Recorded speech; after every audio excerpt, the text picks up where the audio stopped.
Welcome to the Writers Center's virtual craft chat series, where we talk with writers a little less about what they wrote and a little bit more about how they wrote it. My name is Zach Powers. I'm the artistic director at the Writers Center, and I am also a fiction writer, a novelist, and short story writer. So that's why I get the tremendous, tremendous privilege today of introducing our guest author and his new book, For the Blessings of Jupiter and Venus, an amazing new novel published recently by the Washington Writers Publishing House, one of our friends, one of our friend organizations, our sibling organizations here in the Washington, D.C. area. So Varun Gauri, thank you so much for joining us. And I want to invite you, if you have a copy of your book handy, to give us a little bit of a reading sample so we know what we're going to be talking about for the rest of the evening.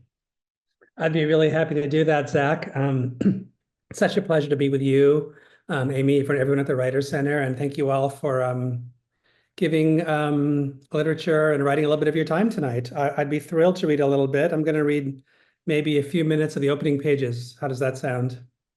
Sounds good. Okay. Chapter 1. Mina pushed aside her veil. The gold bangles, heavy on her wrists, slid and clinked. She feared the audience would find the gesture graceless, clumsy. But she had to see his eyes. She would in moments be the wife of this man in the groom's headdress. Maybe she already was his wife. The Vedic ceremony, hours of venerable ritual, had no vows, no exchange of rings, no single moment when choice, her will, exercised its prerogatives. Perhaps sensing her nervousness, Avi caught her eye and motioned across the temple ballroom.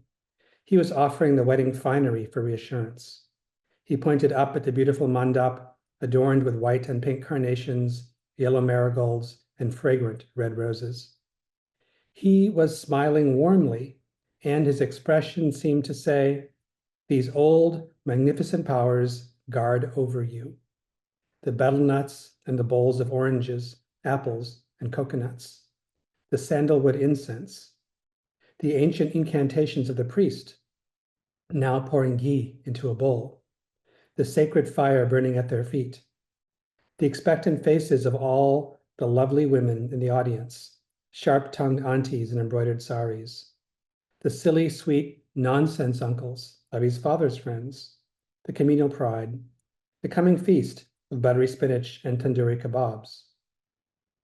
He was saying their wedding conjured every Bollywood movie ever made, every Indian story ever told. And her husband-to-be was right. Every year, millions of people married this way and went on to have fulfilling relationships and meaningful lives. Or anyway, one had to assume they were fulfilling. She and Avi hadn't spoken in days, though she had almost called him that morning.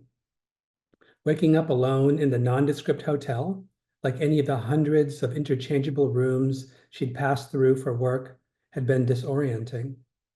She nearly headed to the gym to run on the treadmill, her habit before board presentations.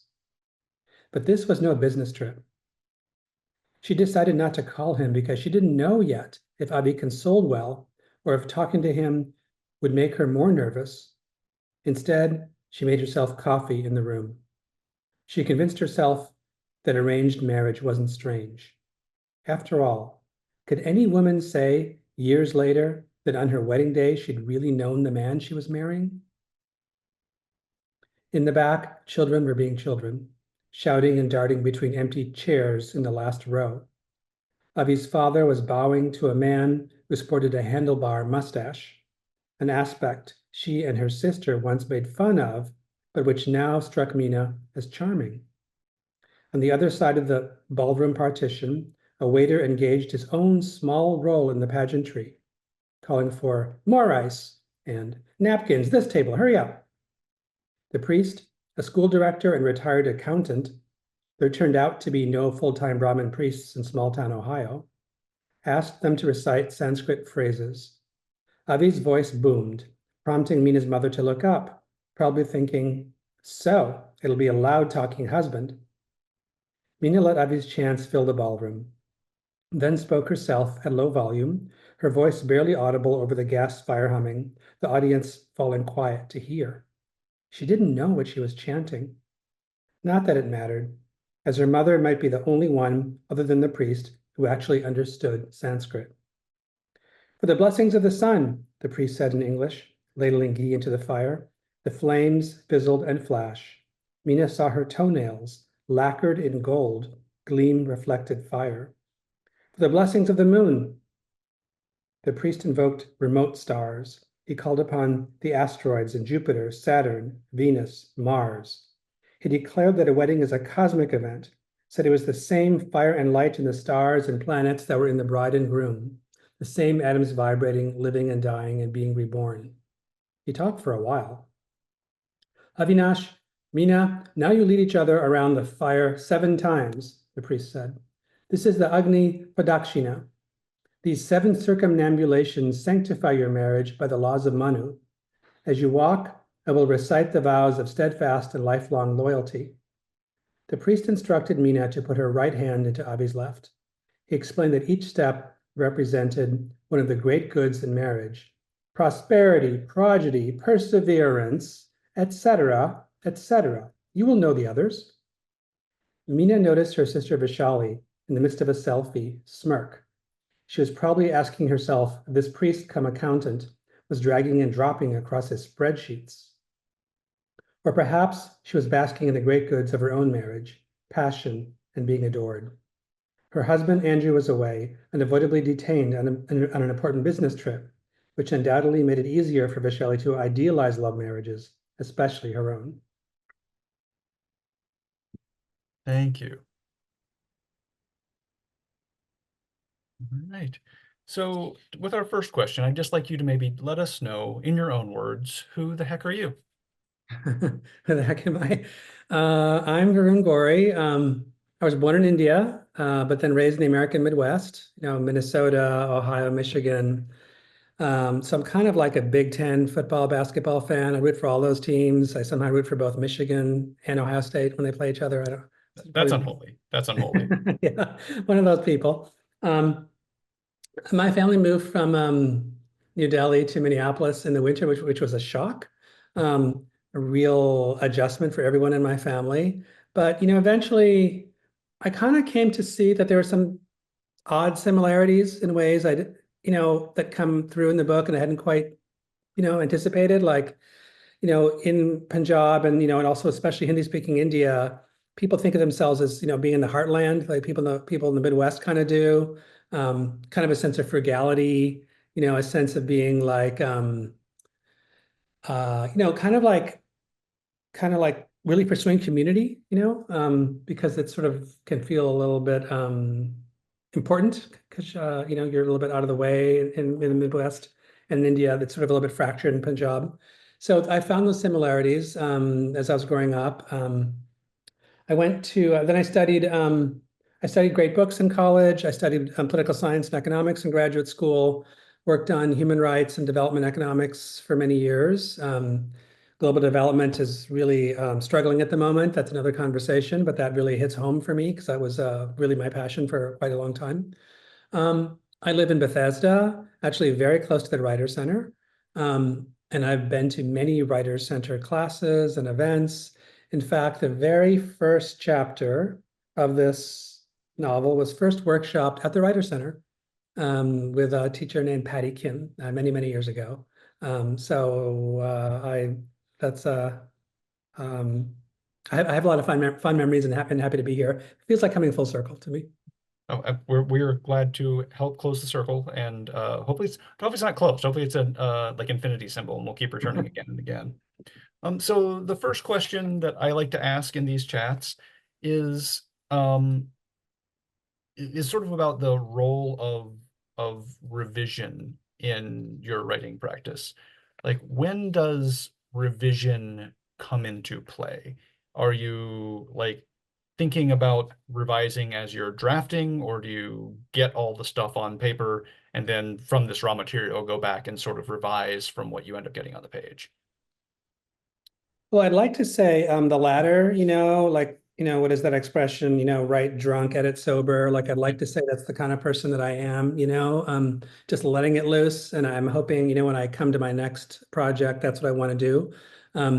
But during the process, I was not like that. I mean, I think this took a long time for me to write because I spent a lot of time like going over that first chapter over and over and over. I didn't give myself license to go forward until it felt good enough. And of course, it never was because I was making changes all the way till the very end.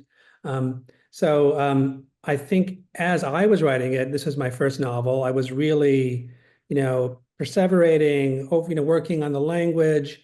One of my teachers, who really meant a lot to me, Brett Anthony Johnston, he quoted someone, I forgot who it was, who said that writers often read their words aloud too soon, you know? And so I was like writing, it's like, oh, that sounds like a good sentence, or that's a great paragraph, but it was kind of too soon because I was going to change that when the story changed. I didn't quite know my character, so that stuff might have fallen away. So I think now I'm at the point where I try and just sort of like write and try not to think about revision, but it took me a while to learn to let go. Great. Um, So one of the topics in this book in particular I want to talk about was characterization.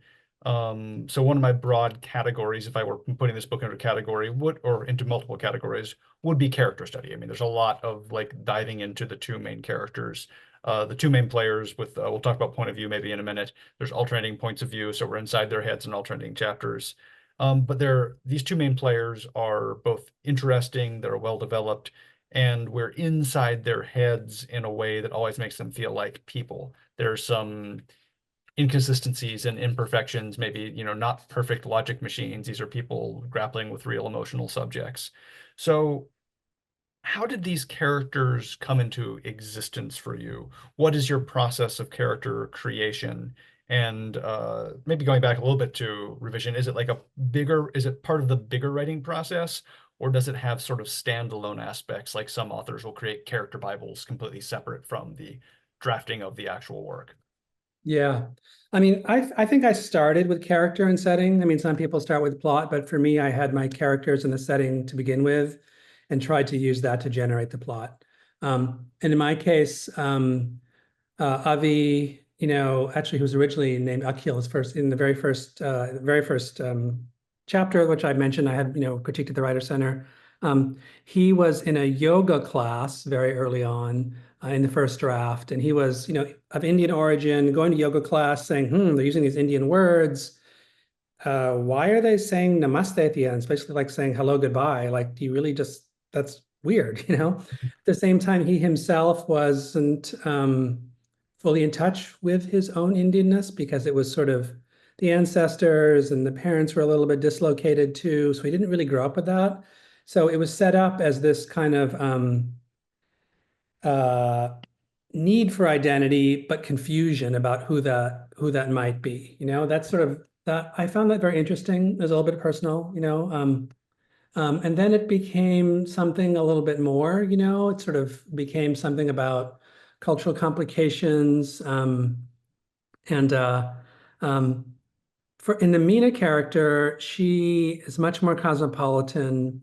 She's not, but kind of feels the pain of having grown up all over the world and not being really rooted, and in my work in public policy and development, I would see people, colleagues, myself to some extent, that traveled a lot and didn't really feel rooted and really wanted to be rooted in an important way. So I guess that's a way of saying that, like, I I started these characters with some parts of myself or some parts of some colleagues. Oh, I should mention with Mina too. I had a friend from who I met in high school, um, who was always like talking herself into enthusiasm. Like, Mhm. this is the guy. Now I've met my guy, and she would say this over and over again. And her friends would be like, yeah, you said that last time, I'm sorry, So so there's a little bit about that talking yourself into love. I took that from that friend too. So I think my process is that I sort of have a little compelling, ooh, like kitty cat. I have compelling um, parts of personalities or character, that in myself or someone else, and they really just grab me, like, why do you keep falling in love over and over again? Or and convincing yourself that this one's real. And what is this process of talking yourself into it, Or in the case of Avi, it was more like, um, why do you really think you need to be authentic? Do you really need to be the authentic Indian? Like, what is that? I mean, there's this term among Indians in the United States. There's a Desi is a word for someone from South Asia, and there's a term American-born confused Desi, ABCD. So I was like part of that tribe, and I was like, so these particular parts of those personalities interested me, and then I sort of like would put them in a situation, and then they just sort of like develop. One of my writing teachers said that, in the first draft, there's like a lot of him in that draft, but by the 10th draft, there's not so much at all. Because at least for me, and I follow that idea, you sort of like take some really interesting personality or character attribute, quirk, then you exaggerate it a bit, then you put it in a setting, and it starts becoming less and less you. But the energy for it comes from, at least for me, from like, why was that so interesting to me? What was that first pinprick that really grabbed me? So I think that was my process about the characters.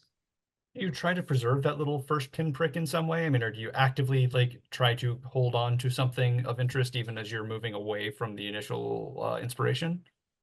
Yeah, definitely, Zach. I mean, I think sometimes, I mean, when I'm lost in a story and I'm feeling kind of like, what is the point of this, or what am I trying to do here? I'll try and go back to that first pinprick, and I'll say, okay, so really this person really, really wants to know whether he's Indian or American. Like, what is that for him? Like, why does he need to have an answer? Like, what are the circumstances that drive him to that? What does that feel like, in your body, to feel like you don't know who you are and you're, a little bit of everything, or at least two things, three things.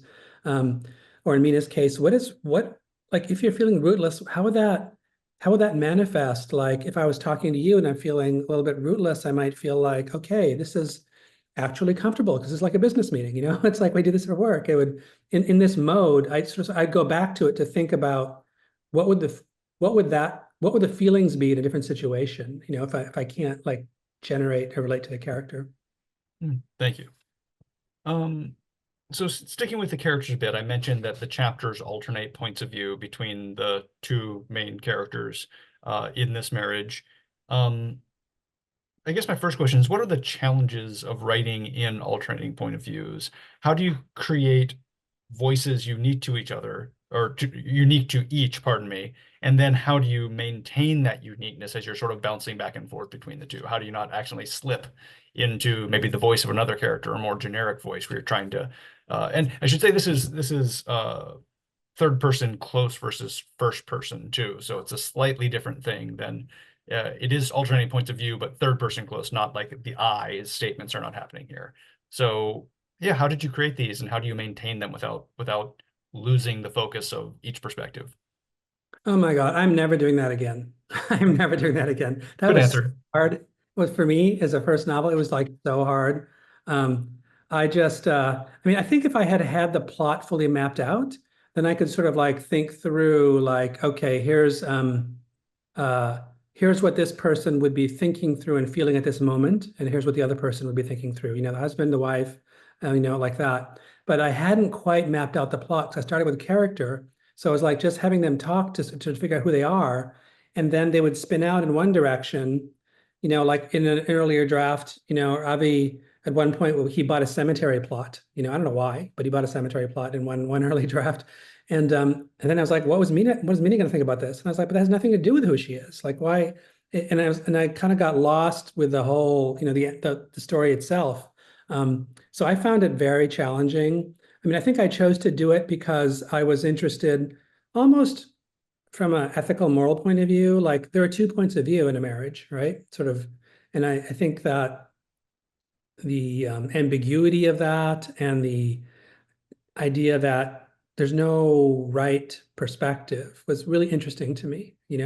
And so I wanted to do two points of view, because that's the kind of story I wanted to tell. I sort of wanted to get to a place where ultimately, they kind of learn to sort of see each other's point of view, because I feel like that's what really connecting is, um, after all the confusions and things they work through. So that's sort of like, why I did it, but I found it really, really hard to push through. I mean, it really like has benefits too, though. I mean, I feel like eventually, I feel like there's some payoff, in that, for the reader, you kind of like, like if I'm here talking to you, to all of you, I'm doing like, a book event, and I'm like talking about characterization, the first pinprick and all that. And, and it feels great, and then I might narrate this in my novel. And then, my partner might think, oh, there's a book event, another one of those. He's doing a lot of those, And so it's like the reader knows for me what's really at stake. I want to do a good job. I want to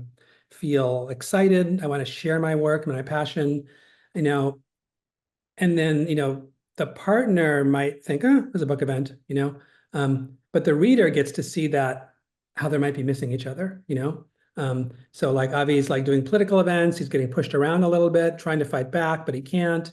Mina's like, oh, good job. And she misses how intense and personal and how much self-judgment there is in him because he wasn't there. So I think that's the payoff of this kind of thing, which I was going for and hopefully achieved.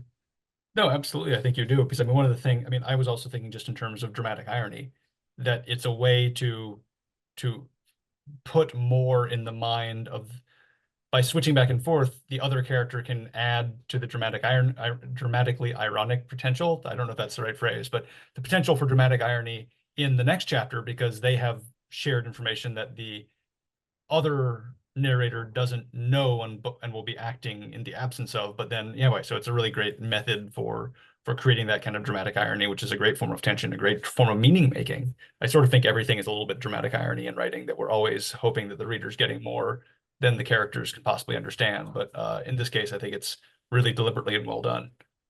Yeah, Um, thanks. Yeah, that reminds me. There's the critic James Wood, I think, also takes that point of view that it's sort of like temporary writing is all dramatic irony, But yeah, um, and maybe related to this a little bit too is there's some humor in this book. This isn't a comedy, but there is humor in it, and even humor that I would call slapstick. So there's no like I'm thinking of let's see. I think the first time I noted it when I made a note in the book was the falling in the bathroom scene, which is plot relevant as well, but there's a little bit of slapstick to that scene and in wedding night accident kind of situation. And I'm wondering, what is the point of humor for you? Broadly, why do we use it as writers, and when and how and when is it effective? yeah. Well, I think here, Zach. I think I want to quote something you said once. I heard you say, which is that um, life is absurd, right? Life's absurd. And so how can you not, if you're really talking about life, how can you not use humor, right? And so, one of the ways of thinking about it, I mean, it's both tragic and absurd, and it's sort of like alternating. And like, so I was reading this book recently about sort of a Buddhist inspired book, but it was sort of like, basically we're all going out in a ship and we're having a voyage and we know the ship's going to sink, right? That's our fate for all of us. And that's quite a situation, right? On the other hand, we have these fantastic ideas. This is drawing on another writer, but like we are these fantastic divine ideas, and we have these bodies, basically. So we are gods that poop.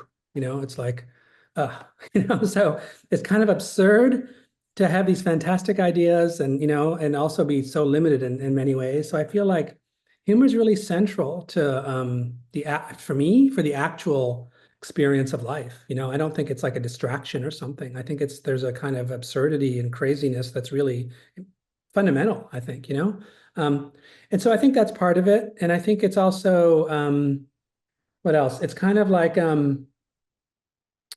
I guess getting back to a dramatic irony idea, it's a little bit like we kind of have to deflate our own epiphanies, I mean, I feel like there was a sense, maybe early 20th century, I don't know, a little while ago, where people were like, there's a moment of intense realization when you're in touch with something fundamental and deep. And I feel like now at this stage in writing and history and it's like in social media, there's just so much, so much, so much. It's almost like it's a lot. We have to deflate a little bit, right? I feel like that's real given our sort of historical circumstance. And then I guess finally, the last thing is that so my novel is about two characters in their mid to late 20s, late 20s, who are kind of growing up, it's sort of, one of these sort of coming of age in a way, through marriage. And they learn, right? I mean, the journey for the characters is to learn about themselves. Avi has a emotional character arc where he starts to do different things at the end that he does at the beginning. And Mina kind of does the same things, but has more self-understanding and more insight for her. And so there's a lot of learning, right? And I feel like if you really learn, you have to learn to laugh at yourself. Like you sort of like look back and God, I can't believe I did that, when I was in my early 20s or whatever.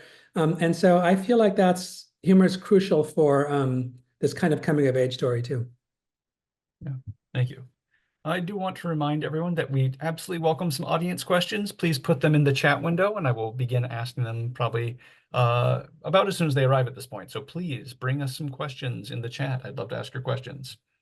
So we talked humor. I want to talk drama a little bit. I want to go to the other of those little theater masks things. I didn't do theaters. That's the extent of my knowledge, theater mask things. Um, I really admire how this novel creates not just large scale drama. It is a large scale interpersonal drama, but it's really full of drama on smaller, more intimate levels, like in little moments. And I think you hinted at this a little bit, where a character is missing the point of what the other character is feeling. And I feel like that's really the fuel of this novel, these little moments where there's smaller dramas occurring throughout. And that's the fuel and the engine of the novel that keeps it going forward. So, can you talk a little bit about that latter type, the smaller dramas in scenes and even subsections of scenes and moments in scenes? How do you create drama of a small moment? Yeah. So another little saying I like is plot isn't what happens, it's how characters respond to what happens. So, I mean, something happens, you're sort of like, you're late for a meeting, and then the drama is right there. It's like, oh, I'm late. I'm always late. I'm such a loser. I'm such a loser. I'm not even qualified for this job. You know what? I think I'm going to resign, you know? Um, or you're late for a meeting and you think something like, they're going to wait for me. I mean, it's me after all, right? I mean, come on, they're going to be there. And you show up and they're like, gone, you know? So it's really like, there's a lot of drama, I think, in self-interpretation, of like, who am I? How do you respond to this situation? I think Mina, for instance, has a real inner struggle about who her late father was to her. Early on, she sort of gets into arranged marriage because he he advised it, right? It was sort of her parents had a difficult marriage, and she was his favorite. And so she's like, I'm going to be on his. And then at a certain point, he judges her for an affair she had, and then she's sort of in this quasi-arranged marriage. And then she thinks maybe he was wrong. Maybe he was just talking about his own agenda, because I was his favorite. So there's this whole inner world of like, who am I to my father, that I think that's an example of like interpretation. And I think we do this all the time, without really being aware of it. We're constantly reinterpreting our relationships, reinterpreting ourselves. And that's a big deal, like or a friend, if, is this person on my side or not? And if you might think they are, but then they're not on your side, that's a huge inner event for you. And I feel like there's so much that happens in real life that I like in literature, when it's sort of like when it focuses on those kinds of things. Yeah, thank you. Um, do so I'm fascinated as a writer just as the interconnection between things in a story. So I'm thinking now about these small moments of drama, but there are big moments of drama too. And are you like aware and sort of consciously controlling the interrelation of how these little dramas feed into the bigger drama? Or are you just sort of letting scenes happen and trusting that that process is more or less going to occur naturally as the part of creating a lot of if you create enough small drama, it's going to create the big drama instead of more deliberately manipulating the two back and forth. Yeah, I think it's a little bit of both for me, Zach. I don't think I do one or the other. I mean, I feel like I have, there's a key moment midway through the book that I knew that was going to happen. And then toward the end of the book, I knew something about what was going to happen, There's a girl who has a makes an appearance who I knew that was in the book, So I'm writing towards those things, and then that helps me, pick out little moments where, some relevant thing like, if it's about children, it makes me, think a little bit about how this character might be thinking about children in a certain way. But I'll kind of like have a lot of those small traumas, I guess, and then weed them out later. The ones that aren't really, the ones that aren't successful, the ones that don't really feel like they work. Um, so it's almost like planting seeds, planting seeds, planting seeds, but then some things just that didn't germinate or turn into a weed. I'm going to cut it. But I am sort of like thinking I've got to be planting seeds. I've got to be planting seeds. So this is off topic a little bit, but I sometimes I love the seeds that don't feel like they're developing, and my instinct is to actually lean into them and see what might happen. Because that, for me, sometimes that's a less obvious thing. And because it's less obvious, it didn't happen naturally.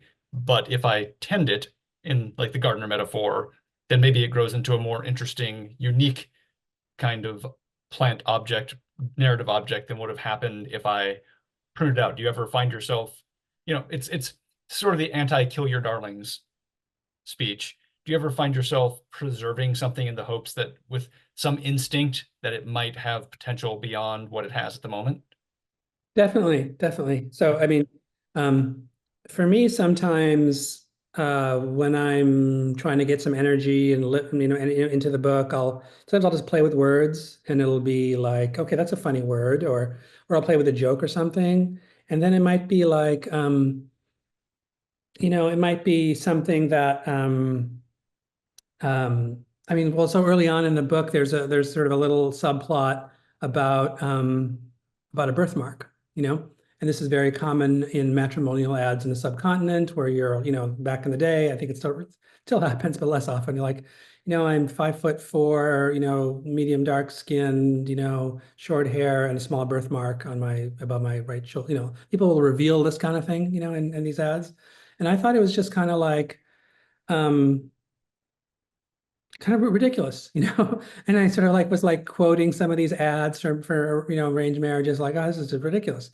And then I was like, oh, but what if they're taking it seriously, And what if they don't know what the other person thinks about this? And what if they're like kind of confused about tradition versus modernity about this? And like, yeah, it exactly germinated, and it sort of becomes a little bit of a driver in the plot. And so definitely, I mean, for me, sometimes I start out like little humorous asides, and then I think, oh, I just keep coming back to it and find that there's potential there. And I think those in my own writing, and I suspect in writing of others, you can never tell if you're reading a finished book. But I suspect some of my favorite moments come from that impulse rather than uh, the things that remain are not always don't always prune the for immediately obvious thing to prune, because I think there's so much potential there and so much interest. Yeah, so I mean, one of the people, one of my writing heroes is George Saunders, who says that, for instance, when he's coming up with a name for a character, what he'll do is just do it as fast as he can, because hopefully there'll be some kind of subconscious thing there that he wants to draw on, and not like, think about all the names that begin with F and find a Yeah. list on Google or something, but just do it really fast. Is there something he might be tapping into the unconscious, and then that might lead to some other that might germinate into something later on for him. So it's sort of like it's almost like preparing the ground for some of these seeds a little bit. Like just do it, don't overdo it. Just like see if they're and just like go for it. Take a shot at it, see what happens. Yeah, thank you.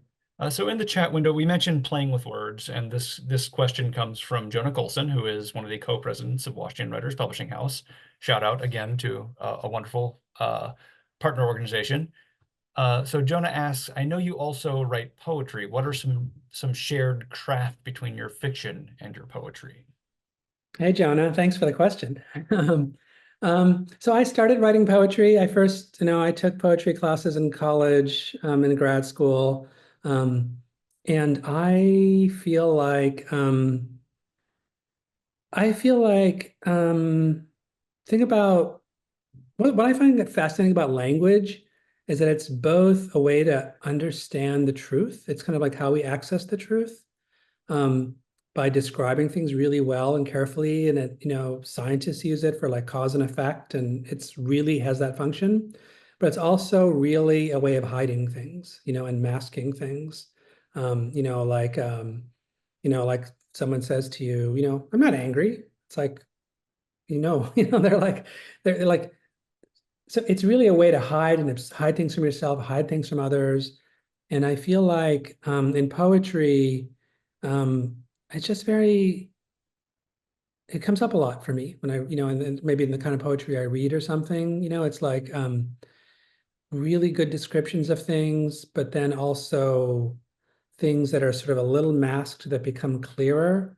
So I like that in poetry, and I like that and I sort of try and bring that into fiction. I also just like the sound of um, I like the sound of a well put together sentence or a line in poetry. But my taste is then to sort of like undermine it a bit, sort of like I don't like things that are just too beautifully formed because it feels to me sometimes a little artificial, and I feel like as writers, we can write beautiful things, but I feel like we want to make them beautiful and real.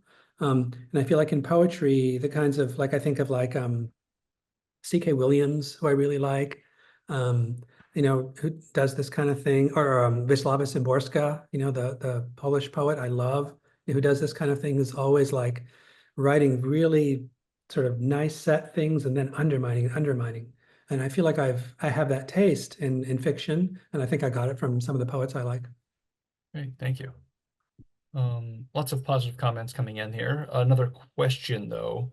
Did you find the process of writing your first novel easy in terms of narrowing down the story idea, deciding on the character's plot, and also finding time to actually write, etc.? So, yeah, was this easy? Is this the easiest thing you've ever done? It was the effing hardest thing I've ever done, right, basically. I think being a parent is really hard. This was right up there. So yeah, it took me almost 20 years, I was working full time, so there was that. But also, I didn't quite know how to write, and I kind of had to learn. I took classes, I took seminars. At the Writer's Center, I used to go down to Charlottesville to the Virginia Quarterly Review Workshop where I learned a lot. Um, I think people sometimes have this idea that, oh, I'll just wander in and write a story, but it really, there is a learning, there's an apprenticeship, there's a craft that you sort of have to find a way to go through. I remember at one point Margaret Atwood, the great Canadian novelist Margaret Atwood was talking to a neurosurgeon, and the neurosurgeon said, "Oh, novel writing is so nice. I think I might do that when I retire." And she was just like, "Ah." And so she said to him, it's funny. I was going to try neurosurgery when I retire." So just to sort of like get back at him, it takes like a lot of, so no, it was not easy. It took a lot of work, but I'm really happy with it and I'm proud of it. I feel like it's one of these things where, the work, I mean, some of the most valuable things are the hardest, and that's kind of like how I feel.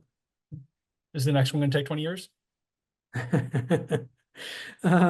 I might not. Let's see if I. No, I don't. I certainly hope not. I think I've learned some things, Yeah. along the way. Um, um, oh, no, I think I'm gonna. I might save this because I tend to. I know at the very end you say something about advice, Zach. Yes. So Yes. Save the advice. We'll save I'm that for gonna the end. save this. I'm gonna save this. We're not too far away. I'm going to go back to the chat window real quick.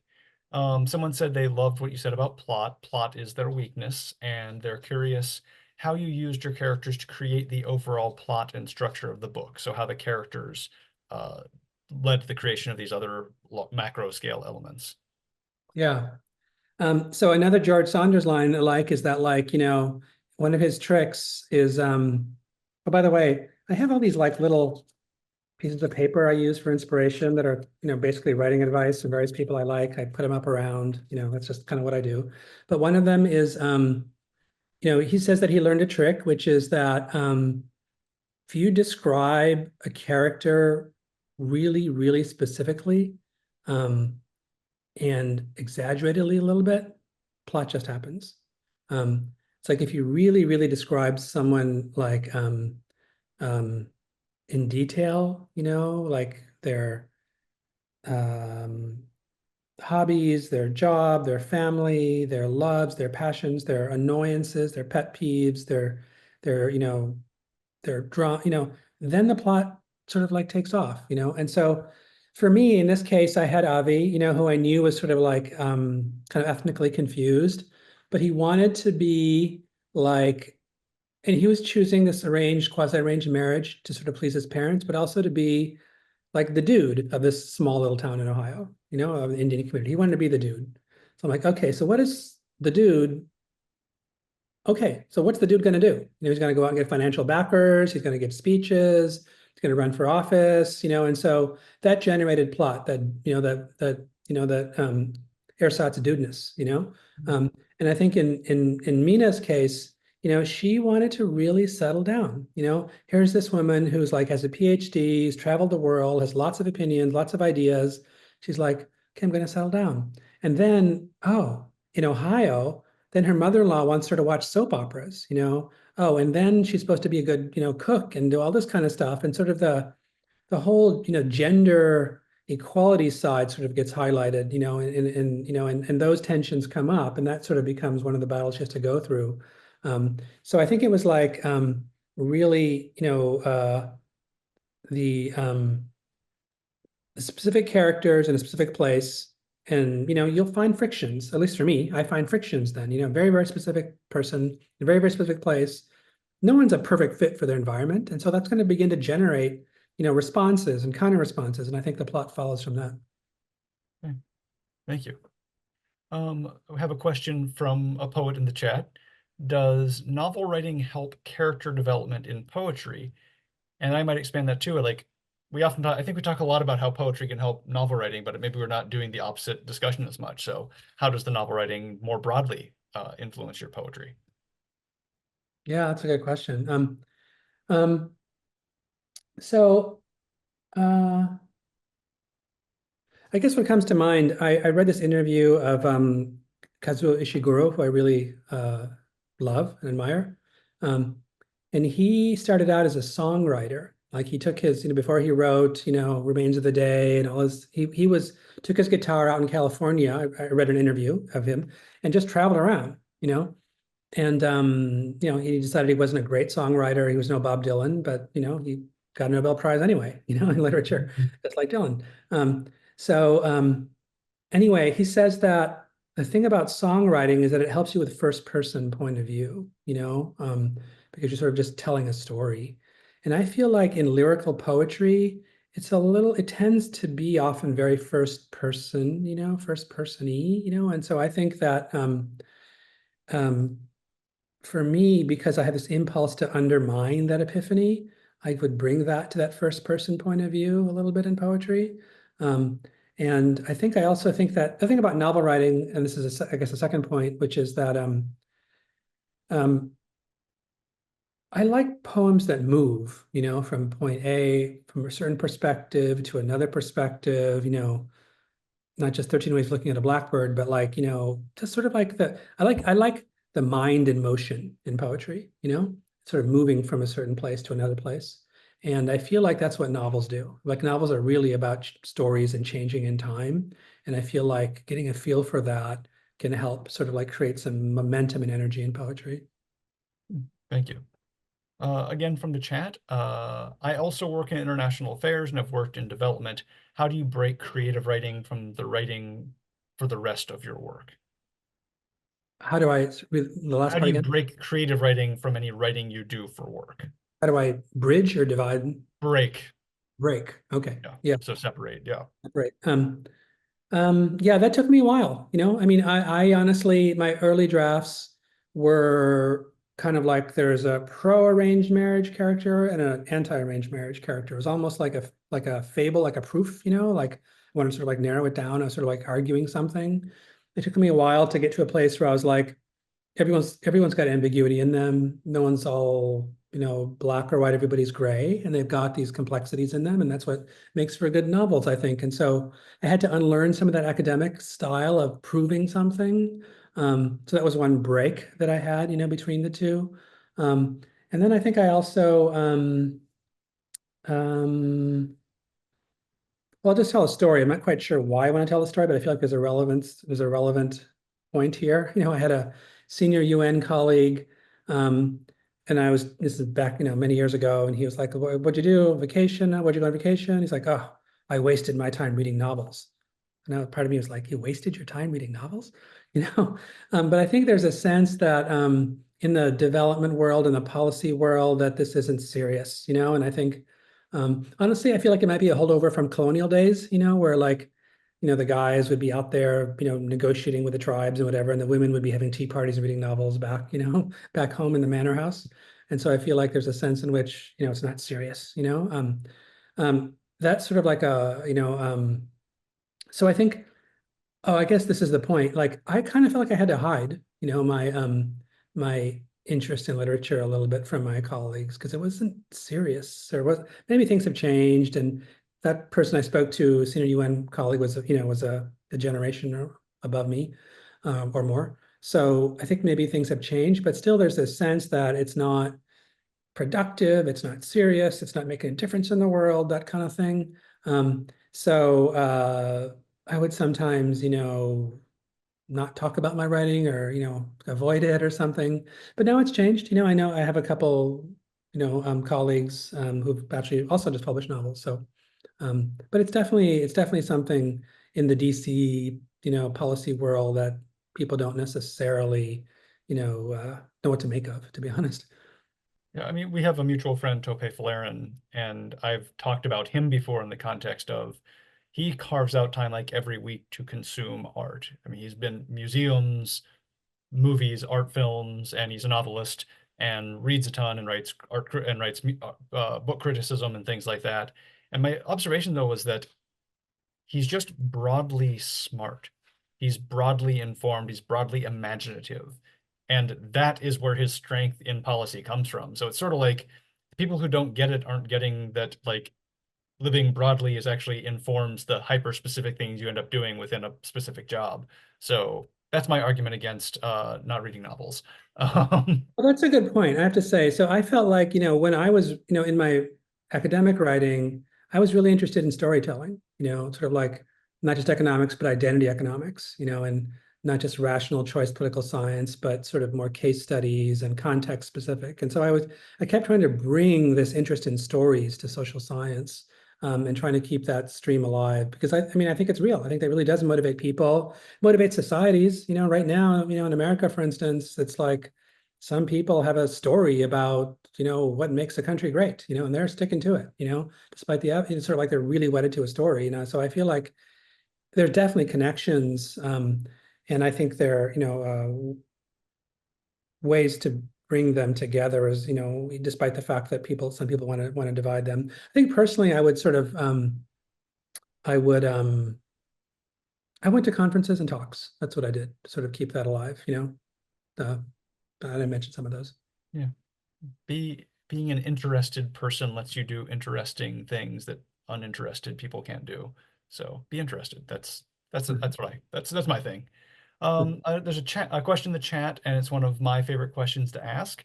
So what authors influence you? And were there any books in particular that you may have used as a model for your novel? And I always like to phrase this too, maybe that this novel's in conversation with somehow. Yeah. So I love George Eliot's Middlemarch, and I also am a fan of the Jane Austen kinds of novels. And I feel like this novel, it's sort of a marriage story. It's, small town Ohio, which is like, the George Eliot, Jane Austen novels are not set in London. They're out in the provinces, and what you have is like big ambitions in a small town, right? And that's a setup for comedy. It just is. Um, and so I was pretty far into this book when I realized that, I have my main character, Mina, who's sort of very serious, very earnest. And she has a younger sister who's sort of like fun loving and low flighty and stuff. And I realized, this is like, Dorothea and Celia Brooke from Middlemarch. I just didn't know that I was sort of like drawing on that. And I kind of was. And then I found this line from Middlemarch in which um, Eliot says that Dorothea thought that marriage is a higher state of duties. And that's exactly my character, Mina. She thinks marriage is like a high state of duties and sort of like gets herself into it. So definitely I was in conversation with those novels. And then I think there's in the South Asian literature in America recently, you know, Najib Harry writes a lot about immigrants and often in Boston, often in a kind of really beautiful way, but not so humorous, to be honest. And also very Bengali, and Bengalis in South Asia are sort of like the high literary, artistic, ethnic group, a language group. Tagore was Bengali, Amartya Sen was Bengali, Satyajit Ray was Bengali. It's sort of like, oh, that's what the Bengalis.